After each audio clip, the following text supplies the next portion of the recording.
Hey, I'm Mike Baccarello, and today we're going to take a look at a couple really great Johnny Smith chord soloing concepts. Let's take a look.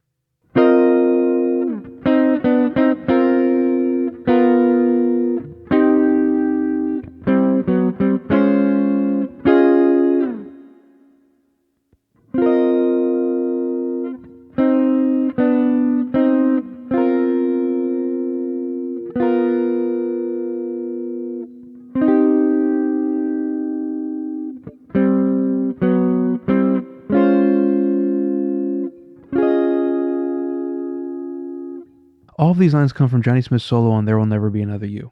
This first line takes place over the first 8 measures of the form. So we have 2 measures of E flat major 7,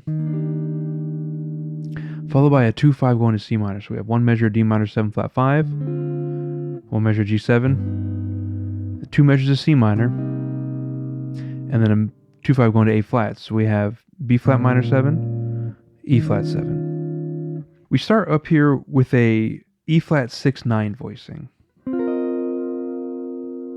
And we're right here on the 10th fret of the 4th string, 10th fret of the 3rd string, and then the 11th fret on the 2nd and 1st string with our 1st and 2nd fingers.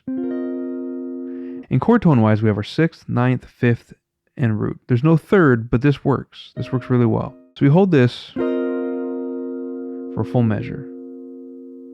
And then we come down here. We're using thirds to kind of punctuate this. We have a C and an E flat, and then go down a half step to B and D, and back to C and E flat. And then we grab these 3-note voicings that outline the minor 2-5. So this first one here is a C, F, and a B flat.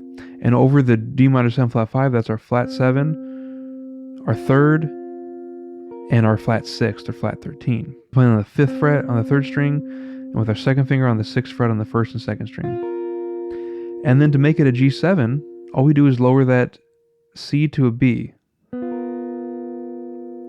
And now we have a B, F, and B flat, which gives us a 3rd, a flat 7, and a sharp 9, which outlines our G7. So this first 4 bars sounds like this.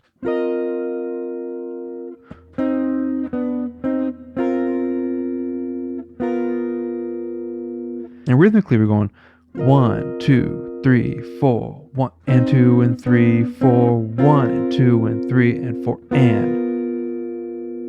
Now for the second 4 bars, we're doing the same exact thing, just different chord shapes, but it's the same exact pattern. He's repeating himself, which is such an effective tool for chord soloing. So we're starting here with the C minor triad. I have my 3rd finger on the 10th fret of the 4th string, and then my 1st finger barred across the 8th fret on the 2nd and 3rd string. And it's just a triad, so root, flat 3, 5. And we hold that, and then we come down here for these 4ths. We've got G and C on the 5th fret here of the 3rd and 4th string. And we go down to F sharp and B, and back up. And then we grab a B flat minor 9. So to play this voicing, I'm barring across the 6th fret on the 2nd, 3rd, and 4th string with my 1st finger, and my 3rd finger is grabbing a C on top of the 1st string on the 8th fret, which is our 9th. And then we come up here to this, kind of like a B flat minor 11 or an E flat 7 sus, which is a D flat major triad with an E flat on top of it.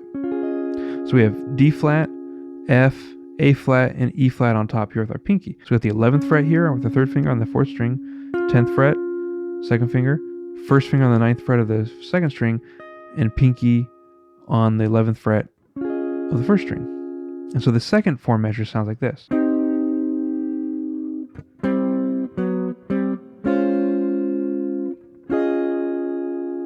Rhythmically, it's exactly the same as the first 4 measures. 1, 2, 3, 4, 1 and 2 and 3, 4, 1, 2 and 3 and 4 and 2, 3, 4. So here's the full 8 measures.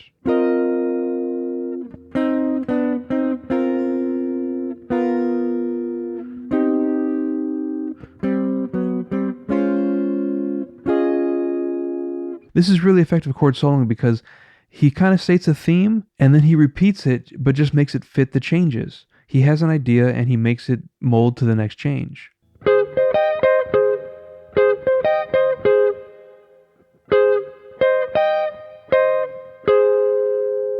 The second line takes place over an A flat major 7 chord. And we're playing notes of the arpeggio in thirds. So we're here on the 2nd and 3rd string on the 13th fret, and I'm barring across that with my first finger. We have A flat and C, which is our root and our 3rd.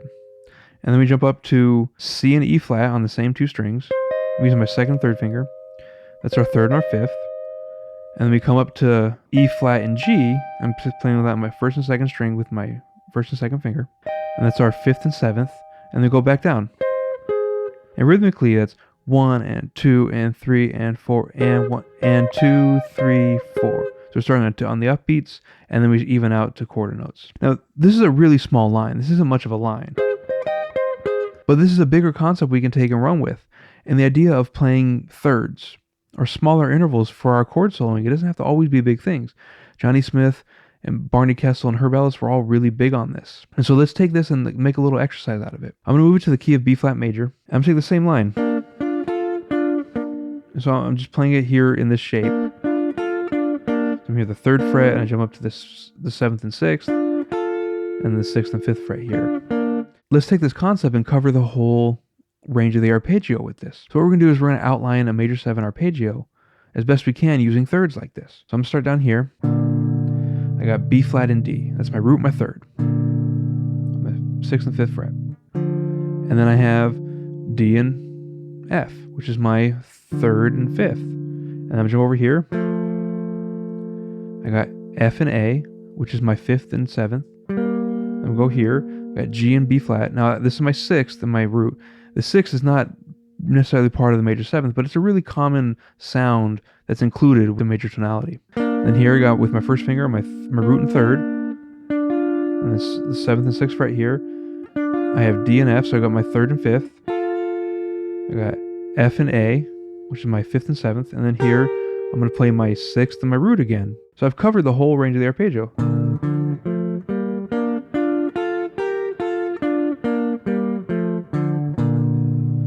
And of course I can take this to different positions and run with this. This can be a very effective way to get this kind of fluency under your fingers.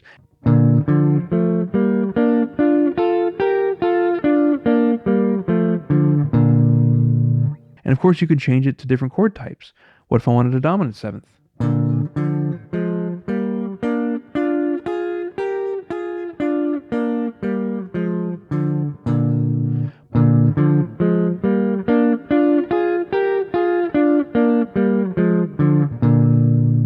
What if I wanted a minor 7th?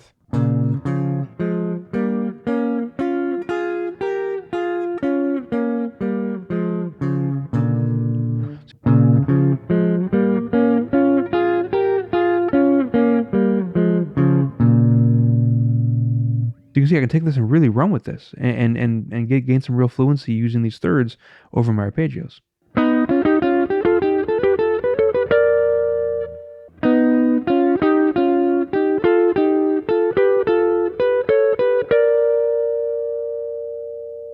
This third line is all whole tone, and we're playing out of F whole tone. And we're playing the same thing verbatim, just moving in whole steps. So we're starting here on B and E flat, which over an F7 would be our flat 5 and our flat 7th.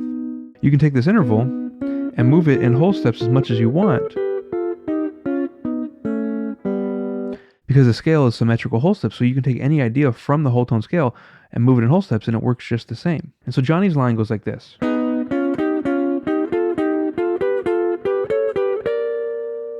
So we're just going up in whole steps. We're going starting here on B and E flat, and then we're going here to F and D flat, up a whole step, another whole step, another whole step, and then we land on B flat. So we have B flat and D. So it's our root and 3rd of a B flat major chord. And so we're just repeating the same exact idea, just moving that pattern through it. And rhythmically, it looks like this: 1 and 2 and 3 and 4 and 1 and 2 and 3 and 4 and 2 and 3 and 4 and 1. And this outlines an F7 resolving to a B flat. So you could use this over a 2-5 or just a longer 5-1 progression. So I hope you enjoyed taking a look at this stuff. Johnny Smith is an amazing chordal player, chord soloing, solo guitar, and just single line. He's just an amazing guitar player in general. And every time I transcribe something from him, I really learn a lot of stuff because he's incredible. I really like these 3 chord soloing concepts. The first one is just the same idea twice, made to fit the new chords, and it's a really great melodic tool to be able to repeat yourself exactly, just morphing to the changes. It gives the listener something to really grab onto. And the second and third one are kind of exploring, rather than playing fuller chords, we're just playing thirds. And that can be a super effective tool as well. Rather than always having to play big chords, we can play smaller intervals too, and also solo with that. So thanks for checking out this lesson. Keep practicing. I'll see you next time.